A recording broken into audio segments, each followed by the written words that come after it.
Ascendai, the Destiny Crest. Audiobook by Robinson and Walsh. Chapter 1, Family. 14-year-old Colt Connor stepped out of the makeshift shelter he had built high in the mountains of Colorado. The wind was beginning to pick up, and snow swirled around him as he looked around. "There's a storm coming," he thought as he trembled from the cold. The wind shifted, blowing the snow into his eyes, making it hard for him to see the surrounding wilderness. "Sandy! Candy! It's me, Colt! I'm here! Where are you?" His voice grew hoarse with strain as he called out to his sisters again and again. Disheartened and miserably cold, he finally crawled back into his shelter and huddled close to the fire to get warm again. As his body got warmer and finally stopped trembling, he drifted off to sleep and began to dream. The mountain looked dark and quiet as he floated high above the treetops. He felt the first moment of peace he had felt in a long time as he looked down upon the serene setting. Suddenly he saw movement, far off to his left out of the corner of his eye. He watched as a pure white wolf burst out of a dense thicket on the side of the mountain, running lightly over the deep snow. Back behind him, 3 dark shapes moved with superhuman speed through the tall treetops. The wolf moved with surprising speed as well, quickly navigating felled trees and other obstacles in his path as he tore through the forest. The wolf was almost directly under Colt, his incredible speed and the fur that matched the snow so perfectly, creating an illusion of the animal disappearing and reappearing in different places. The 3 dark figures were close enough for Colt to see that they were men, sinister and evil-looking, and dressed all in black. They leapt from treetop to treetop with beastly grace as they slowly gained on the wolf just in front of them. Colt could feel the malevolent waves of hate pouring off of them and silently urged the wolf faster. The wolf burst out of the forest into a large swath of open ground, almost blurring with his speed. The 3 men reached the clearing an instant later, coming down out of the treetops to follow. When they reached the snow-laden ground, they were unable to move atop the powdery terrain as quickly as the wolf. The men snarled with frustration as it gave the wolf the time that he needed to escape. The 3 thwarted men moved back up into the treetops, staring in the direction the wolf had gone. Colt shivered as he heard the sinister voice issuing from one of the men. "I will kill the divine wolf." Colt awoke, his heart hammering solidly in his chest. "These dreams are making me crazy." He stepped out of the tent and looked around. The snow was still falling heavily and it was being blown almost completely sideways by the intense wind. The fire had blown out while he was sleeping, and he began to shiver heavily. He tried to restart it, but the whipping wind prevented it. "I guess I'm going to have to hold out until morning," he thought. His teeth chattered audibly as he crawled back into the small shelter and curled up, pulling his coat tightly around him. He closed his eyes and listened to the wind beat his small shelter. He said a silent prayer for his family's safety, their faces vivid in his mind. It seemed only a short time ago when his family had adopted him, and now here he was alone, freezing to death, hoping that at least one of them had survived. "Please let my sisters be okay," he said aloud. He closed his eyes, thinking back to the day his parents had adopted him and brought balance and joy to a life that had been marked by loneliness and a fear that he would never truly belong anywhere. Thoughts of his family filled his mind, bringing him peace, and before long he was once again fast asleep. 6 years earlier. 8-year-old Colt Connor sat tapping his feet impatiently on the worn hardwood floors. The early spring sun shining through the window above his head turned his almost white blonde hair into a halo around his head and made his pale blue eyes stand out even more than usual. Sister Ann looked down at the fidgeting boy by her side. "You've waited a long time for this, haven't you?" she said kindly. "Yes, ma'am," he said politely, although he really wanted to get up and run around the room, yelling out his excitement. After 8 years of living at the orphanage, his time had finally come. He had seen hundreds of other children come to this room. It didn't look like much. It was actually a really boring room with its plain white walls, wooden table, and scuffed hardwood floors. But this was the room where all the children in the orphanage wanted to go. This was the place where dreams became a reality. And now it was his turn. He had gotten to the point where he believed he would be living at the orphanage forever. He didn't really mind. All the people there had become like a family to him. The nuns that had been raising him were all very kind, and Oscar, the old man that came in to handle the yard work, had even taught the boys how to play baseball. He had even gotten used to that hollow feeling in his stomach that had always reminded him that something inside him was missing. But now he was sitting here waiting on a real mother and father. Excitement made his fingers drum out a quick rhythm on the table in front of him. The door opening stilled his body like he had been frozen. A young couple entered the room. The first thing he saw was a young woman with curly brown hair surrounding an open, friendly face that looked as though she smiled a lot. Her eyes filled with tears as she gazed upon her new son. "Oh, Jim, there he is," she said in a voice made rich with excitement and joy. The tall man put a loving arm around her waist as he came to stand beside her. He had brown hair as well, streaked with blonde from hours in the sun. His face and arms were deeply tanned and his hands were calloused. However, his dark blue eyes were kind when he smiled, as he was doing now, attesting to the fact that he was a happy man. "I hear you're coming to save me from all these women," he said in a deep voice that radiated warmth and authority. "We'll still be outnumbered, but at least our chances of survival are better if we stick together." Colt was still trying to figure out what he meant when two sets of identical green eyes peeked shyly out from behind Jim's back and regarded him timidly. Colt felt a little panicked. Not only parents, but sisters too, and two of them? "Girls, be polite and introduce yourselves," their mother said. Colt's heart warmed a little as he realized that she was going to be his mother now also. But that feeling was short-lived as the two girls walked slowly to the table. "I'm Candy," and "I'm Sandy," came from the set almost in unison. "Hi, I'm Colt," he said back, despairing of whether he would ever be able to tell them apart. His new mother, Natalie, leaned down and with a conspiratory wink whispered, "I have a hard time telling them apart myself sometimes. That's why Candy has pink earrings and Sandy wears purple."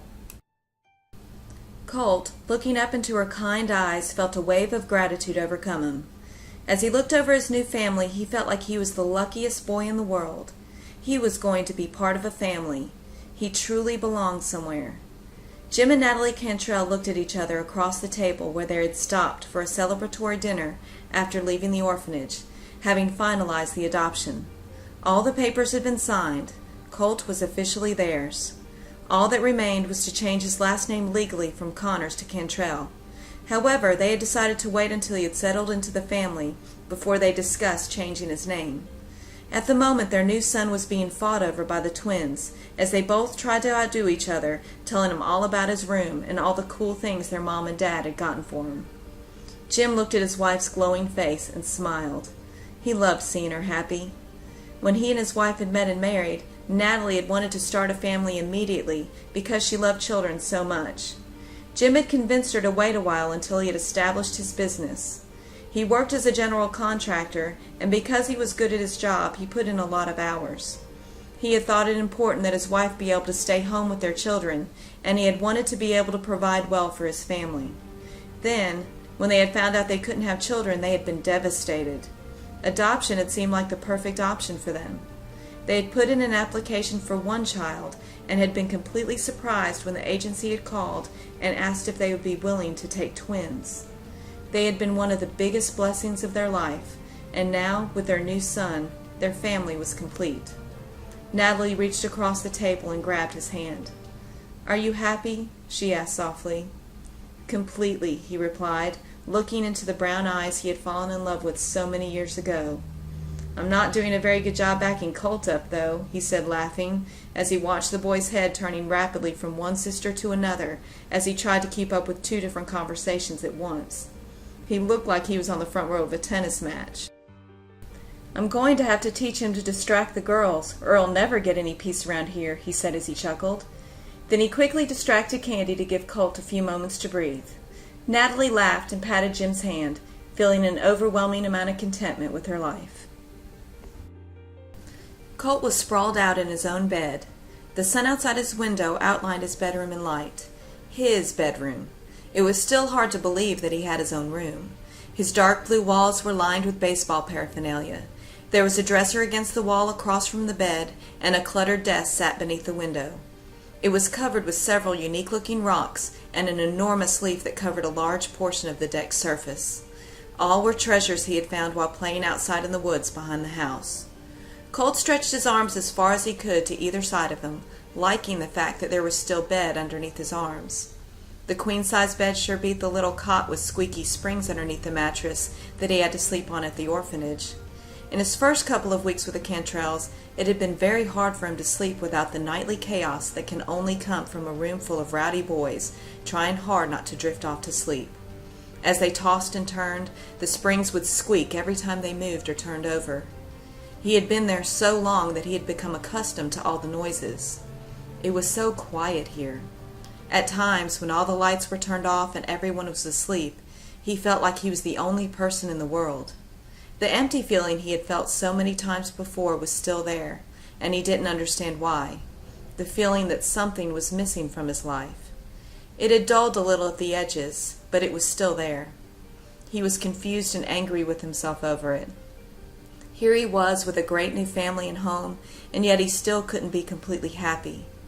Pushing the thought to the back of his mind, he bounded out of bed. His mom expected everyone down to breakfast by 7 a.m., and he didn't want to disappoint her. Down the hall, Sandy was jumping on Candy's bed, rhythmically bouncing her sister up and down as she yelled cheerfully, "Get up! Get up!" over and over again. Candy, still half asleep, tried to kick her, but failed miserably because she refused to open her eyes. Why does she have to be so happy in the mornings? And so awake, Candy thought resentfully. Her head bounced up and down on the pillow as Sandy gave a couple more hops before jumping down to the floor. Candy pulled the covers over her head as Sandy sat down on the edge of her bed. "Please don't start talking," she groaned to herself. When no sound came from the side of the bed, she tentatively poked her head out from under the corner of the covers. Sandy was staring thoughtfully at a picture of her new family on the far wall.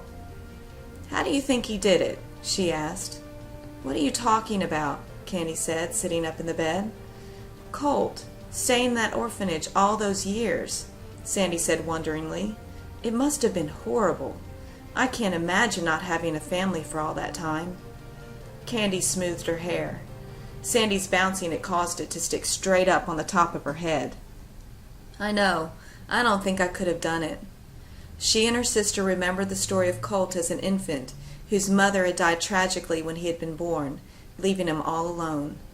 Then he had had to spend 8 more years in an orphanage, watching as child after child was adopted, and he was left.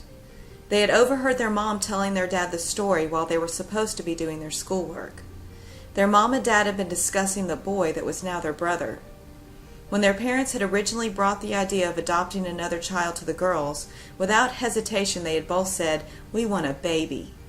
When they had found out that it was actually going to be an 8-year-old boy, only 1 year younger than themselves, they had not been excited. But after hearing his story, they felt so sorry for the young boy, they had both agreed immediately that adopting him was the right thing to do. Sandy smiled at her sister. "By the way, it's 5 minutes until breakfast, and you know Mom hates it when we're late." Candy gasped in horror as she realized her sister was fully dressed with her hair combed. She screeched angrily and threw a pillow at her sister before running for the closet. She hated mornings. Sandy laughed as she watched her sister dig furiously through her closet. There was nothing more fun than getting her sister worked up, and morning was the best time to do it. Candy didn't really wake up until almost 10 a.m. After that, she was really an easygoing person. "Don't worry, I'll make your bed for you," Sandy called. It was fun getting her worked up, but she really didn't want her to get in trouble. Colt stared down at his paper with a fierce look of concentration on his face. After breakfast every morning, the spacious kitchen was turned into a schoolroom. His mom had always homeschooled the twins, and now Colt had been added to the group. The telephone rang, and for the moment, Colt's concentration was broken. He looked up in time to see his mother grab the receiver and quietly whisper, "Hello?" Normally there wouldn't be any interruptions allowed during school. An exception had been made today because there was a huge potluck supper at church. Colt's mother finished her phone call and placed the phone on its hook as she smiled at her son. "Do you need help with anything?" she said as she came to stand by his side. Her warm hand resting on his back reminded Colt again of how lucky he was to be there. He raised his eyes to hers and said, "Thanks a lot for everything." She smiled and said, "You don't have to keep thanking us for everything, you know. This is how family is supposed to treat each other. I do things for you because I love you. Never forget that." Colt blushed and smiled up at her. She knelt beside him and pulled him into a hug and whispered softly in his ear, "I love you." He looked across the table and noticed that his sisters were smiling at him. Natalie stood up and went back to their lesson. "All right, guys, let's get back to work so we can all go outside and play this afternoon." Later that afternoon, the children were all outside playing and having fun. Colt loved being outside. The orphanage had had a small fenced-in backyard, and the space there was very limited. The Cantrells, however, had a huge backyard, and their property was surrounded by woods.